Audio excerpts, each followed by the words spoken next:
তো অনেকদিন ধরে বাইরে একটানা বৃষ্টি পড়ার জন্য আজকে আমি ঘরে বানিয়ে ফেলেছি ভেজ মোমো। প্রথমেই মোমোর চাটনি বানানোর জন্য একটা ক্যাসরোলের মধ্যে কিছু পরিমাণ জল নিয়ে তাতে টমেটোগুলোকে এইভাবে চারকোনা করে আমি কেটে নিচ্ছি। তার সাথে অ্যাড করেছি কিছু পরিমাণ শুকনো লঙ্কা আর পরিমাণ মতো নুন। এরপরে 10 থেকে 15 মিনিট ধরে টমেটোগুলোকে সেদ্ধ করে নিতে হবে। টমেটোগুলো সেদ্ধ কিভাবে হয়েছে বুঝবো যখন টমেটোর গায়ের থেকে স্কিনগুলো ঠিক এইভাবে বেরিয়ে আসবে। ঠিক সেই সময় গ্যাসটা অফ করে টমেটোগুলোকে ঠান্ডা করতে রেখে দেবো।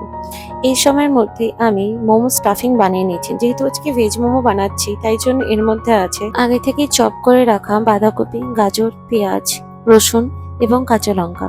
এর মধ্যে আমি অ্যাডও করেছি কিছু পরিমাণ সয়া সস, গোলমরিচ আর বাটার।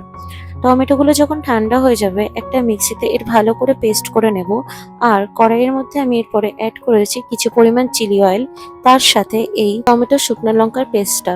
এরপরে আমি এর মধ্যে অ্যাড করেছি কিছু পরিমাণ নুন এবং ভিনেগার। এরপরে মোমোগুলো বানানোর জন্য আগে থেকে মেখে রাখা ময়দাগুলোকে ছোট ছোট লেচি করে খুবই পাতলা করে বেলে তার মধ্যে আমি অ্যাড করে দিচ্ছি এই মোমো স্টাফিংটা। ঠিক এইভাবে আমি শেপগুলোকে করেছি। আমার কাছে যেহেতু কোনো মোমো স্টিমার নেই তাই জন্য আমি একটা ক্যাসরোলের মধ্যে কিছু পরিমাণ জল নিয়ে তার মধ্যে এইভাবে মোমোগুলোকে স্টিম করে নিয়েছি।